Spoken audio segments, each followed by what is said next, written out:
Que ce soit dans n'importe quelle industrie, dans n'importe quel process, on a besoin de machines réglables. Plus vous avez de réglages sur votre machine, plus vous allez avoir de finesse dans l'exécution de votre procédé. Mais une fois la machine réglée, on attend de cette machine qu'elle reste stable dans le temps. Il peut y avoir de temps en temps des petits ajustements à faire, des petits re-réglages, mais il faut toujours que ce soit le plus stable possible pour obtenir la meilleure qualité. Si votre machine se dérègle seule et de manière aléatoire, c'est là où les problèmes de qualité commencent à apparaître. Et ça, ensemble, il faut qu'on en parle. Je me suis permis d'anonymiser cette bière parce qu'en fait, je l'ai reçue et il y a un défaut de réglage au niveau de la capsule. Ce qui fait que la machine qui sertit votre capsule couronne, en fait, est complètement déréglée. Ce qui me permet, moi, sans beaucoup de force, et puis il y a un problème de gushing, donc voilà, ça c'est des problèmes de qualité. Ça, c'est des problèmes de qualité. Ça devrait pas arriver. Dessus, même si j'ai mis du scotch, on a une magnifique étiquette autocollante et tout, réglée au poil, mais derrière, voilà ce qui se passe.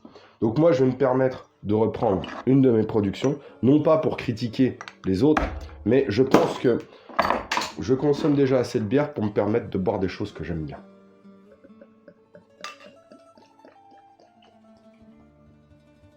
Et voilà. Une belle petite mousse, nickel.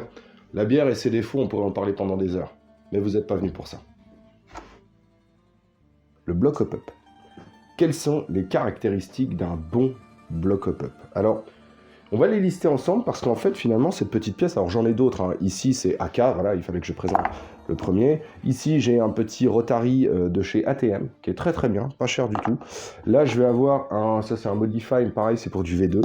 Là, j'ai quelque chose qui est pour du MP5, hein, comme quoi je suis pas sectaire. Hein. Là, j'ai même un petit pour VZ61. Voilà, il arrivera un jour, VZ61. Et puis j'en ai encore quelques-uns qui sont cachés en dessous. Quelles sont les caractéristiques et qu'est-ce que je demande, moi, à un block hop-up? Parce que d'habitude, on le change comme ça, un petit peu, sans savoir forcément ce dont on a besoin. Il faut savoir que le block hop-up, il va permettre de rendre intègre une sorte de tuyau qui va être composé de votre tête de cylindre. Donc on a tête de cylindre, on imagine tête de cylindre plus un nozzle. Hop, d'accord. Là, on est en extension totale, donc là, le tir va partir. On a à l'intérieur de notre block hop-up un canon avec un joint. Ici, c'est un macaron 70. Je sais pas pourquoi j'ai ça encore. Et donc, voilà comment ça va se présenter. Et entre les deux, vous allez avoir votre block hop-up. Et ce block hop-up, moi, je vais lui demander d'être étanche. C'est-à-dire, quand je vais insérer ici mon canon avec mon joint, de bien écraser mon joint pour ne pas qu'il bouge dans le temps. Et je veux aussi que le puits d'alimentation ici me permette de faire monter mes billes. Hein. C'est aussi une des fonctions du block hop-up. Hein. C'est le seul endroit où on peut mettre les billes. Donc, déjà, de pouvoir alimenter correctement mes billes. Sachez que si des chargeurs ne sont pas compatibles, ça vient aussi du block hop-up. Donc, les billes vont monter par ici et je veux que mon canon et mon joint, les lèvres de mon joint ne dépassent pas trop pour empêcher pas mal de phénomènes de misfeed. J'ai changé mon joint, j'ai des misfeeds. Ça vient forcément de la longueur des lèvres de votre joint. Il y a des joints qui ont des lèvres plus ou moins longues, ça se joue vraiment au petit millimètre. Hein, et votre bille va frotter et ne va pas monter correctement. Ou alors, si elle monte, ça peut provoquer des phénomènes de bourrage, des tirs complètement aléatoires. Donc ça, là-dessus, il faut vraiment être vigilant. Un block hop-up peut être très bon, mais si vous mettez un joint avec des lèvres trop longues, votre block hop-up ne remplira plus sa fonction. Donc là, il faut faire attention. Donc, une fois que c'est positionné comme ça, moi j'ai besoin que le nozzle rentre parfaitement à l'intérieur, qu'il y ait la bonne longueur. Sachez que, comme on en a parlé la dernière fois au niveau de l'équipe, il n'y a pas de bon ou de mauvais chasseur, il n'y a pas de bon ou de mauvais block hop-up, il y a simplement des contextes. Si je mets un nozzle trop long avec un type de block hop-up, le block hop-up il sera nul. Le nozzle était bon, le block hop-up était bon, mais les deux ensemble n'arrivent pas à jouer correctement. Donc ça, là-dessus, je vous conseillerais, quand on fera les vidéos sur SOS, ma réplique a besoin d'aide, de changer les pièces une par une. Globalement, il faudra changer plein de choses, si vous avez plein de choses à changer, hein, parce que c'est toujours une question qu'il faut se poser. Est-ce qu'on a besoin de changer les choses? Mais il faut les changer une par une. Donc c'est ça qui prend du temps, c'est ça qui est intéressant aussi, pour vérifier la compatibilité de chaque pièce entre elles. Commencez déjà par changer votre joint, vérifiez si vous avez les bonnes caractéristiques. Et donc du coup, ce que je demande aussi à mon bloc hop-up, c'est d'être réglable. Ce bloc hop-up ici, hop, voilà, il est réglable comme ça. Ici, le Rotary, j'aime beaucoup les Rotary. Les Rotary, hop, ils vont tourner comme ça.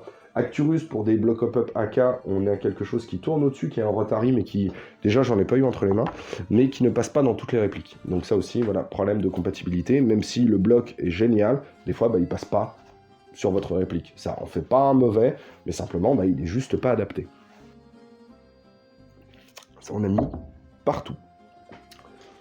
Le réglage du bloc hop-up, qu'est-ce qui se passe à l'intérieur? On l'a vu quand on a abordé les joints. Les joints hop-up s'appellent des rubbers. D'ailleurs, il y a un super film dessus, Rubber. Franchement, faut le voir.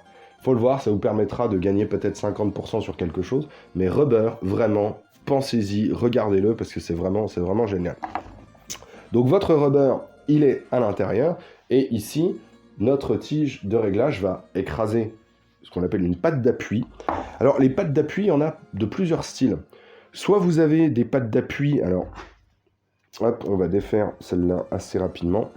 Hop, hop, hop, hop, tac. Des pattes d'appui comme ici.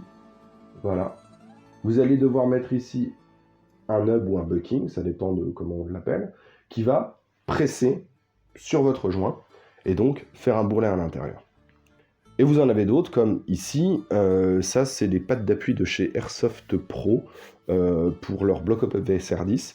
Donc là vous avez deux tailles, hein, une longue et une courte, qui vous permet de mettre plus d'appui si jamais vous n'en aviez pas assez. Alors sachez que ça c'est un symptôme. Hein. Là, de prendre une patte d'appui plus longue, c'est comme si vous vous levez tous les matins avec un mal de crâne et que vous prenez le médicament générique du Doliprane, et vous vous dites que ça va bien se passer. Non, là, vous êtes en train d'effacer le symptôme. Si vous êtes obligé de mettre énormément d'appui pour avoir un effet correct, c'est qu'il y a un problème. Et on va en parler justement. À l'intérieur du bloc hop-up, le joint va traverser donc la lumière de votre canon, ici. Voilà, ça c'est ici la fenêtre, la lumière de votre canon.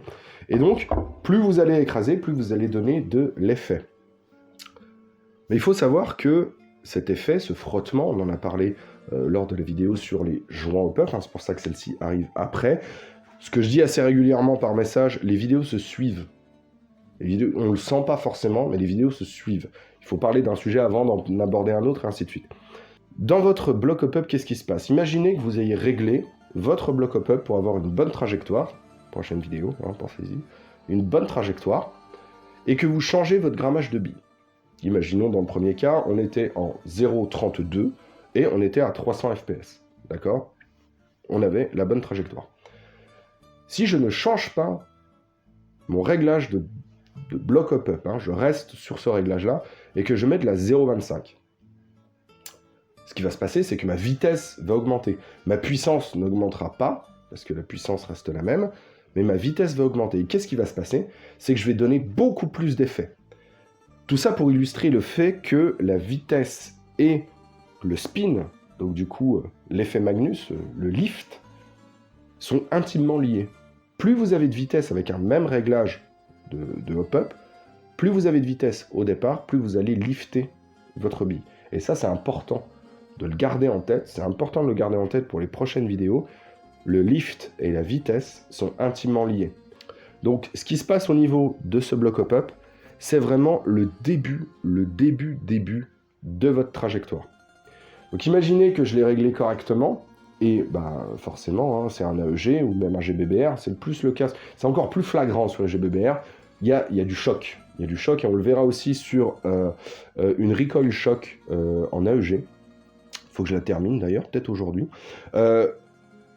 Ça tape, bah, ça va se dérégler. Forcément, plus ça vibre, plus ça se dérègle. Hein. C'est 90% du temps un problème de vibration qui va donc du coup créer un dérèglement de la machine. Donc ici, ce qu'il convient de faire, hein, on en a déjà parlé plusieurs fois, je vais être un petit peu redondant. Vous enlevez les vis ici et là, vous découpez un petit bout de chambre à air que vous percez, vous remettez votre vis, vous serrez, ça vous permet de bien tenir. Mais il y a des blocs hop-up qui ont été dessinés pour ne pas se dérégler dans le temps. On va citer pêle-mêle un bloc hop-up type Rotary, le Max, par exemple, qui a des petits clics. On va avoir le TAC 41, Silverback, TAC MDR. MDR, le block hop-up du MDR, ça va vraiment être quelque chose de marrant.